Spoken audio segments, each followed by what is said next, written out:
Welcome to the Why Gotta Why podcast. I am hosting alone. My name is Peter Englert. I'm here with our producer, Dave Bodie. We have a special guest today, all the way from Portland, Oregon. It's Savan Penn. Savan is a counselor and a life coach. He also is a blogger and an author. And we're really focusing our conversation today on why am I so stuck? So we think about the past year in the pandemic, trying to make changes. It's a universal theme. We know where we want to go, whether that's we want to be less anxious, less worried. We might even want to have a diet. We might even want to work out a little bit more. But for all of us, it's this universal feeling of stuckness. So, Savan, I'm so glad that we're here together through technology. Why don't you just take a moment and share a little bit about yourself just to introduce yourself to our audience? Sure, Peter. Thanks for having me. So half of the week, I do individual and couples counseling uh, at a New Day Counseling Center. It's on the campus of Western Seminary, where I went to school to become a counselor. Then the other half of the week, I work for an HMO, Kaiser Permanente, out here on the West Coast, uh, where I help patients with healthy habits and behavior changes that they or their doctors are wanting them to do, like weight management, healthy eating, physical activity, stress management, healthy sleep, quitting tobacco, things like that, helping people do what they know what they should do with their health. And like you said, sometimes you can get stuck with where you want to go, and not make the progress that you want to make. So I do that during the week. Well, so you're a clinician in stuckness, it sounds like. So what's your clinical definition for stuck? Well, it's actually hard to define stuck, right? Because you it's easier to know when you're in it or when you are stuck. But exactly why am I stuck? Where am I stuck? So being stuck is feeling like you're not making progress, you're not taking action, you're not moving um, in the direction that you want to head. So that can be stuck with our behaviors. You can also be stuck with your thoughts and your mindset. Like some folks, they can obsess and overthink and kind of freeze up with their thought life and their emotions. We can get stuck in unforgiveness or discouragement or hopelessness. Being stuck isn't just like something we see; it's definitely something that we feel. Um, and then the other area that we can get stuck in is in relationships. In marriage counseling, we talk about patterns that we can get stuck in with communication and resolving conflict, and we call being stuck like coming to an impasse, and then not knowing where to go from there. Um, As you bring that up, I'm just kind of really curious because I think we live in a culture full of stuckness, but we also live in a culture where if it doesn't feel good, go to the next thing. And maybe that's a form of stuckness too. mm, So so like you talked about like marriage relationships. Um so I'm married. Um you could commit to doing something, say having like weekly meetings where you're trying to kind of chart it, where it's seemingly positive, but you can feel stuck. Like, is mm, this the best use of our time? And like, there's a point where it's like, you could give this up, but maybe you actually lose something. You could also give it up and you could have been at a moment of a breakthrough. So I think about ooh, working out. I think about dieting and exercising. Like obviously like stopping smoking, that's a very cut and dry, but there's certain things where it's like, is this really healthy, faithful consistency discipline or am I stuck? How do you help people walk through that? Because it seems like we mm, just live on polar opposites. yeah. That's the tricky point where you've already gotten started. You're trying something new or trying something, and then you're wondering, are we heading in the right direction? Is this working? And so Seth Godin, he talks about the dip.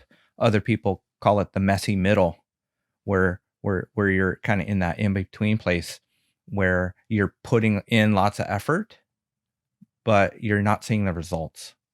So that is a tough spot in people's journeys, uh, and uh, in terms of how to help is just breaking down what's not working, um, and trying to uh, decipher, um, are there other things to try, um, and that doesn't mean like giving up, um, and completely scrapping everything, but with where how things have been, are there some small adjustments to make it more effective, more efficient, um, and uh, yeah, and feel like not just feel that there's progress being made, but clarifying why are we doing this again?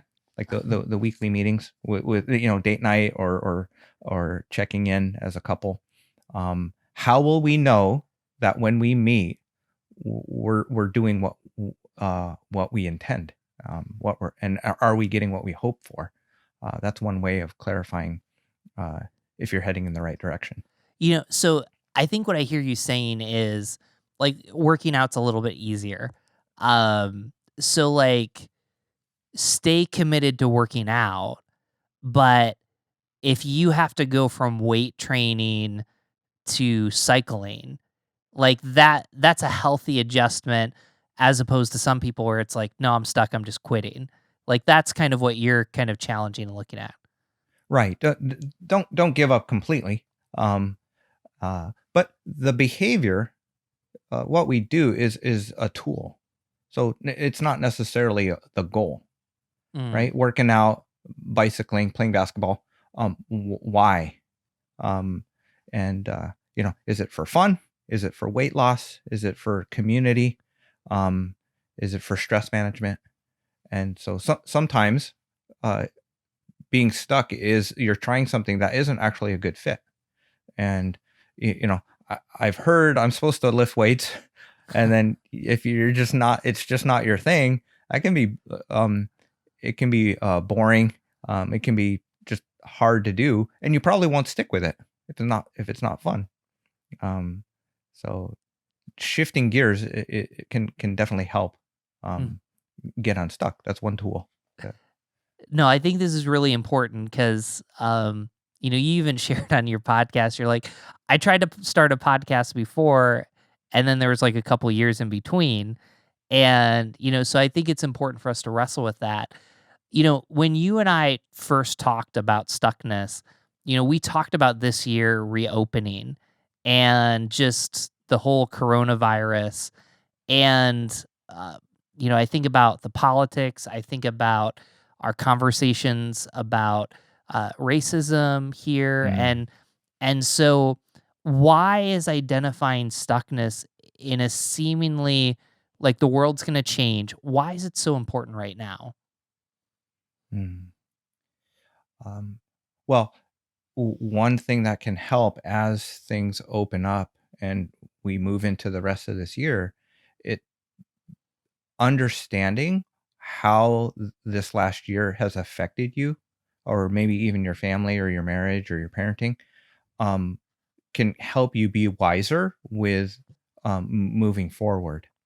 Um, and that's kind of vague. I'll try to get a little more specific. So the for a lot of folks, the way the changes with pandemic really disrupted rhythms of life. It disrupted work, it disrupted school, it disrupted just the natural schedule of the day for families, and it disrupted uh, friendships and community and attending church and being a part of church and ministry. And so uh, that there can it could have been really stressful. It could have caused a lot of conflict or affected trust in certain relationships or um, and so unless you deal with like how that affected you negatively, it's going to distort or potentially impair you moving forward, um, as things open up.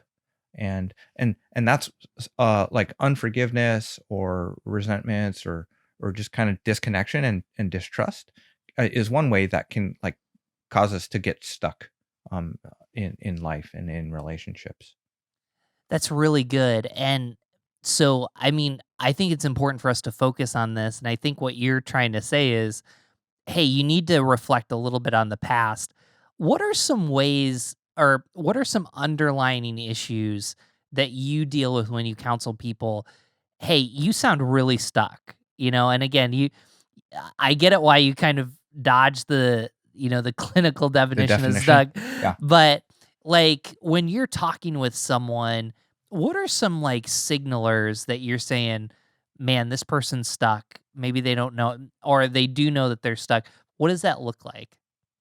Yeah.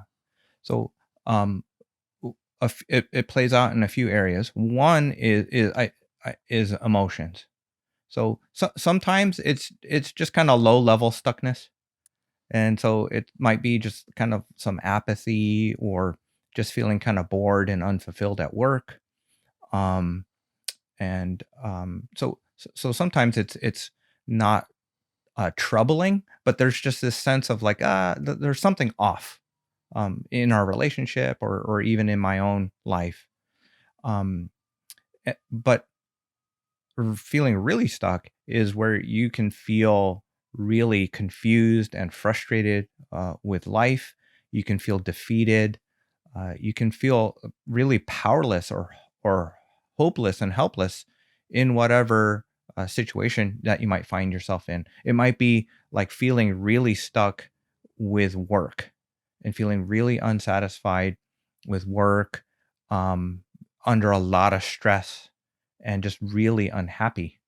And so uh, that feeling it emotionally is usually why someone would come to a counselor to talk about it. Um, go ahead, Peter. Well, no, walk us through. So, like, I want to throw out some scenarios to you and just kind of. So, I'm generally happy, but Hmm. every time I get an email from this person that I work with, I fly off the handle. Like, Okay. is that stuckness or is that like, and then I want to go through a couple scenarios. Like, how would you walk through that with a Oh, counselor?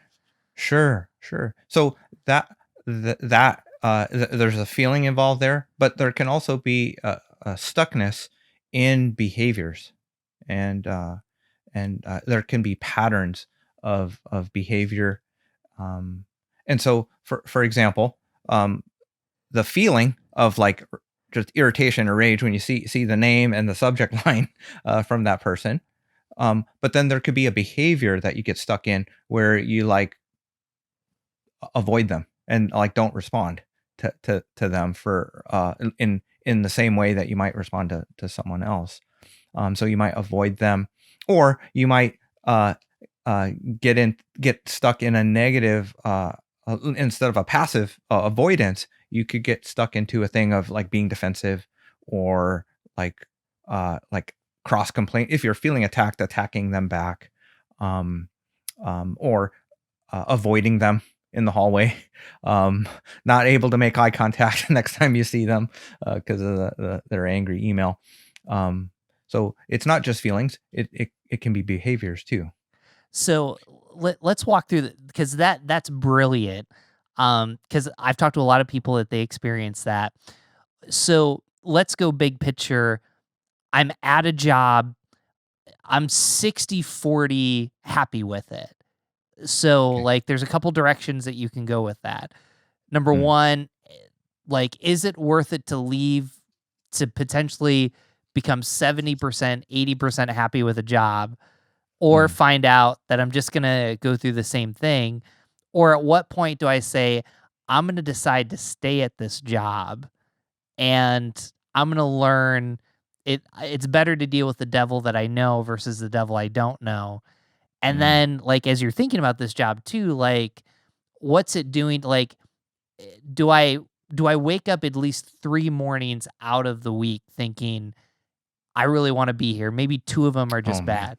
So I don't know. Yeah. I just Yeah. I I love the way you describe that, because that is what people go through. Um, and I've definitely had moments of that too, myself. Um, that that was so much effort to just stay and get through the day and tolerate your job, right? And so, the first thing I would say to someone in that situation is, you're free to stay and you're free to go. mm, So if like I don't have an agenda for people, necessarily. I try not to have too much of an agenda. Like for example, if my son came to me and said that, like I would encourage him, son, like be brave and like find another job. Um, but I don't usually take that approach, because uh, that I have to learn more about why you're feeling that way. But if you're gonna stay, then let's work on being fulfilled, experiencing joy and satisfaction and feeling significance in staying. And then if you're thinking about leaving and want to leave, well, then let's talk about that, and let's talk about what's holding you back. It's usually fear, um, that prevents people from making a change, um, and sticking with something that makes you unhappy, right? mm. Because the fear is bigger than your unhappiness, right? Oh wow. Um, and so one of my professors taught me that when the pain of staying the same uh, outweighs the pain of changing, then you're going to change, or at least Mm, you're going to, you know, where you just can't stay in that situation any longer. There's a sense of urgency that you have to make a change, and that's one of the ways to get unstuck. Um, but that's painful. mm. And I want to encourage folks, like, you don't have to do that in order to change and get unstuck. There's easier ways to get unstuck. Um, I love this. We're gonna riff with this if it's okay. My wife's a mental oh health yeah. counselor, so Okay. this is case study right now. Okay. I've been dating someone for 2 years. Hmm. We're at this crossroad. Yes. Am I stuck in this relationship to date Mhm. her or him? I should say, if they're Yeah. people listening, Mhm. or like, am I supposed to stay? And I don't want to be tied down from marriage. How do you approach that Mm. one? Okay. The first thing is, and I'm saying this for any friends and family who are wanting to help this couple and this person, and you as a pastor, is do not answer the question, "Am I stuck?" for other people, Mm, because one of the things that keeps us stuck is asking questions and not answering them for ourselves. mm, So this goes for being stuck. This is stuck goes for being anxious. Is, am I stuck? Uh, am I supposed to get married? Should I get engaged? Should I leave? Should I stay? And not answering the questions, and waiting for someone else to answer the question for you mm. is one way of keeping yourself stuck and not taking responsibility for your life. Mm, And I guess I reflexively did that when you asked for the definition, is like, am I stuck? Well, I don't know. Are you? Are you stuck? And what is that for you? Like, what is actually going on, right? And see that, and this is what we do even in church world, or maybe especially in church world, is we just kind of do the behaviors that we're supposed to do, mm, and we attend church, we do our spiritual disciplines, we ab- uh run from sin, we keep ourselves pure, we um out here in Portland they're a little looser with alcohol, maybe than back east. I don't know where you guys are at, with that, but whatever the rules are, is like, I'm following the rules, um then I should be happy, I should have a great relationship. I should, be doing my kids should be doing great if I'm doing all these things. And when life hits you and it doesn't work out as smoothly as you think it was promised, that is very disheartening and disillusioning. And that's where people are stuck and like, I don't know what to do. Um, and sometimes it's like I'm mad, because Mm. I didn't get what was promised. Well, so let's come back. Let's say I'm Yeah, not talking I'm about sorry. someone else. No, no, that was really Yeah, good. Um, so what questions do you ask a person? Because I think a lot of our okay. This listeners, with this couple, maybe this yeah, couple. yeah, like Okay, okay. so this person's coming in, they're saying, and even from what you just said right there, my family's pressuring, like, fish or cut bait. Mm, I'm supposed to hmm. be marrying this person. We've been dating for like 3 or 4 years. I can't get my head around. What are the questions and the things that you're asking to help them decipher that? Yeah. So, um, I would ask about their past, because our past has a really powerful influence on our decisions and what we need or think we need and what we want. And um and even in the past, explore the history of the relationship.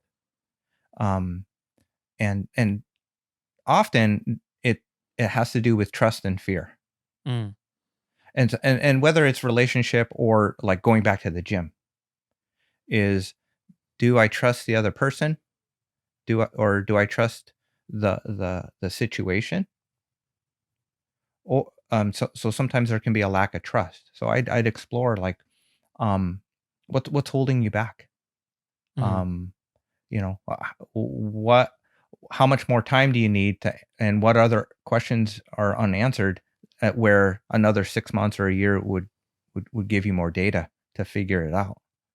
Um and I'm biased. After the 2 3 years, you pretty much know each other. Depending on the age and how often you see each other. But that's getting pretty close, right? To like, you should probably make a call around there. Um, uh, but so I would encourage, maybe even press a little bit, kind of stretch, um, really challenge, like, what's going on? What's holding you back? Um, and so sometimes it's trust of the other person, or other situations. Sometimes it's trust in yourself. mm, Um, like, uh, are there's like, are you ready? There's yours, mine, and ours when we're trying to sort out what's going on in relationships. Like, what's your things that you're working on, and what I see in you, and then there's my stuff, where I don't feel ready, or I don't see myself as ready. Um, and so maybe I'm not ready to propose or move forward, because I'm lack confidence, um, or certainty in what I'm offering to the relationship. And then yours, mine, and ours, there might be some doubts or uncertainty about like us as a couple. mm, Um, and that's not just in the present, but it's also in the future. mm, So that another thing that gets us stuck and confused is, I don't know where I'm going. Like, where mm, are we going? And I don't have a clear uh, picture of the future. I don't have a clear mission or purpose that I'm asking you to partner with me uh, going into marriage. Um, and so sometimes that um, that can hold people back from really committing, um, to that. And then there's also, again, the past. Sometimes uh, examples from our family of origin, or even hurt from previous relationships, can make us cynical or self-protective about risking and committing in relationship. Man, that's so good. So I want to get to the place where we're talking about how do we get out of unstuckness. But one thing you Okay. said that I think is just so it's gold, and I want you to talk about a little bit more. I don't trust myself. So I can hear this. Mm, You know, mm, I don't trust myself to work out 3 days a week. mm. I don't trust myself to eat healthy. I don't trust myself to commit to serving. I don't trust myself to read the Bible. And I, Right. I think a lot of our reasoning is if I can't trust myself to do that, and then with the church and Christians, it's so much harder because it's like we're not supposed to trust ourselves. We're supposed to trust Jesus. And there's some truth in that. But I think that's something that's powerful. Like that's something that like keeps people from doing kind of what they know what is right. So I'll get really personal. I've talked about this a lot. Uh, Maybe fear, trust, it could have been fear, but like I don't trust myself to save the receipts for a budget. Like so Mm. I'm not going to take that financial class. I'm not going to learn how to do that. And I Ah, did, and after I did it, I knew that it was the right thing to do, but I fought it. And so yes. I guess how are you walking people through the I don't trust myself? Yeah. Okay. So in order to get ready for change, um, there's been science, and they started the science on quitting tobacco, but they also realized people walk through these stages of change when they're attempting any type of behavior that's new to them. And so there's like a pre-contemplative stage where it's like I'm not even thinking I need to do something or make a change. And then there's the contemplative stage of change where you're wrestling with the pros and cons and the ambivalence, the mixed feelings that like I know it's I should do it and it would be wise and smart and helpful, but then like I I don't like it. Or I don't know if I can stick with it. Um, or I've tried that so much going to the gym, being responsible financially. I've tried it, but I failed. I Mm, have a track record of like not sticking with it. So again, I don't trust myself to see it through. And so the uh, exploring what would help you feel more confident. Um, uh, so exploring confidence in yourself, exploring how important it is, exploring how ready and able you are to do something. So like some folks, they're super motivated to do something, but they don't know how to do it. So if you're ready to do it, but you're not able to do it, then you're not going to do it. Um, and some folks, well, I've got the app. I I have the money to hire a CPA or like I can take a class and it's free even. So I have the resources, but I'm not motivated. I'm not willing. So you need to be ready, willing, and able for in order to make a change. So when sitting down with folks, I try to explore that. Like how ready are you feeling to do this? How able, like competent, um, you are to make the change, and then how willing are you? Like how motivated are you? How important is this to you? And so you got to line those things up. But here's the thing, um, and I kind of said this earlier, like the pain of things being the same, like oh, it has to fall apart. You have to hit rock bottom. It has to be a mess in order for you to like get your house in order. You're fine. No, don't do that to yourself. Don't make it so painful, right? I work with couples and folks that struggle with unwanted sexual behavior and pornography. Don't wait until you ruin your relationship to change and do what you need to do. Or in more biblical or Christian terms, don't wait to repent. Like mm, listen to the Holy Spirit. If you're getting the conviction and the pokes on your heart that you need to do something and change, is like take action and do it. And that's a leap of faith, right? We want to make things so like prepare so much, and we just want to do it in our own strength, and there's no faith required. when you try to do things that way. Mm. And so sometimes it's um like stepping out and making changes even though you don't think you can do it. Mm.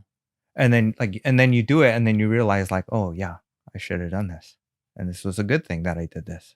So that sets us up. So I'm sitting with you in your counseling office. I'm like in free counseling, so this is great. So um, just we're recording it. Hey, Savan, I'm stuck. Mhm. I whatever the issue is. Yeah. What do I do next? Okay. The uh, there'd be a few questions. Is um w- why do you want to change? Mm. One thing. Why do you want to change? Is there a compelling reason why? Um and so and why this is so important is there's going to be moments where you're discouraged, Mm. and uh and there's going to be moments where like, I don't care. I'm just going to do what I want to do. I'm just going to I just want to feel good. I want to escape. um I'm tired, I'm stressed, I'm overwhelmed. But why? Mm. So here's a tool is I want to change, I want to get better, I want to read my Bible, I want to join a small group, and or a Bible study and go deeper. I want to connect with some men and get some support and get real. But I'm tired. I don't have time. Um, or I've been burned in the past, right? So we land there, and then we get stuck, Mm. right? So one tool to get unstuck is to change um, all the challenges. Tell yourself the challenges and all the things that are hard first, but why? Land with why. So what that sounds like is I'm tired. I don't have time. I'm overwhelmed. No one's helping me, but I need to get healthy. I've been burned in the past, but I know God wants me to be in church and connect with people and be real with people. Um, I don't know what to do, but Peter's a good pastor. I'll ask him. Maybe he knows, and his wife is a counselor. So maybe I can go out to coffee with them. You know, land in why you want to change, why you need to change, and then get clear about, well, then if this is what I need to do, what I want to do, then what are the next steps? So that'd be next is why.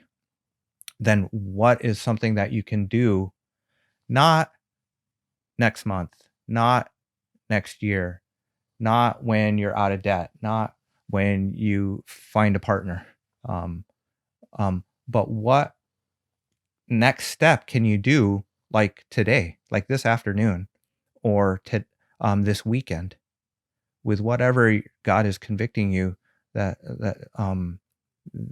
you should do, or even in your own heart, the dreams or the hopes, the goals that you have for your life. What's something that you can do today, this weekend? Man, Um, that's really good. So, we've been very practical and like theoretical. Um, so, or what I meant to say, we've been more practical than theoretical, which I think is really good. okay. Um, but one thing I just kind of want to bring out. So, we realize that not everybody that listens to this show is a Christian. Some people are deconstructing their faith, they're reconstructing Mm, their faith. Um, if they've made it this far in the episode, um, I guess their question might be, and maybe my question to you is, what does Christianity have to do with us understanding stuckness? yeah. Um, well, Christianity and the Bible certainly describe the experience of being stuck in several places. Um, the, Romans is a good place uh, to learn more about being stuck. Um, the uh, Paul, he kind of describes, I think in Romans 7, this experience of, um, I don't understand myself. I don't do what I want to do. Mm, I don't do what's good, and then I do what I don't want to do. I mm, do uh, things that I think are sinful, and he describes it well. He's like, I'm a wretched man. This is miserable. This mm, experience, and that's what we get to, like, when uh, we're feeling unhealthy. We're tired. We're exhausted. Maybe we've gained weight, and then, like, it's starting to affect our knees and our back, and we're just like in this stuck downward spiral. Um, and we desperately want to change, but it just don't know how, or just don't have the energy and willpower and motivation to do it. And I that's um, one of the beautiful things about the gospel, and the Christian story, is that we don't rescue ourselves. mm, Um, we don't save ourselves, and uh, w- we ask for help from God, and then God has structured the world, and the human existence to be a part of a family, a part of a body where you don't go through life by yourself. mm, Um, and when you are in places where you're stuck, you have people to mentor you, to come alongside you, to minister to you, to help you grow and live an abundant life. Um, I think that's one of the things that um, it seems paradoxical, Peter. mm, That Jesus said that, like, came to give you peace and life, and an abundant life, but then also that you're going to experience trials and tribulation, um, and persecution in this life too. Um, and the uh, it helps to have, like, realistic, healthy expectations about what the Christian experience and what life is about, um, and not get thrown by that. So, when was the last time that you felt stuck? And walk us through how you got out of it. Yeah. Well, if I'm gonna be honest, like, there's been moments this week that I felt stuck, um, and but I've been at my day job for last month was 21 years, Wow. and when I started, I thought I was going to be there for like 3 or 5 years. And so there's been moments where I thought, wow, like, I I feel stuck. Like, this isn't necessarily what I was planning or wanting life to look like, or be. And what I've found to be helpful is there's things that we can't control, Mhm. with our circumstances, but I'm gonna change the way I show up. Um, I'm gonna change my expectations and, um, what I believe is possible in the circumstance, which I don't feel is ideal, to make the most of it, and and make it so that, regardless of what other people are doing, I'm gonna have fun. I'm gonna enjoy, the work that I do, and so that helps, with feeling stuck in work situation. Um, for COVID, I'm an extrovert. I was miserable the first 3 months. you know, um, the my wife, she's very introverted. She was happy as a clam. Um, the One thing that helped me with feeling stuck, last year is uh, I like variety. Um, I just like learning. I like creativity, like creating new ideas. So um, just having fun and continuing to learn um, is one of the ways that I keep from getting stuck, and having a sense of growth and progress, learning more about trauma and the effect of our past um, on people's individuals and couples. That has been something that uh, keeps me going, keeps me hopefully keeps me young. Like I still feel like a rookie, still feel like I'm a beginner with so much with counseling world, but also just spiritually.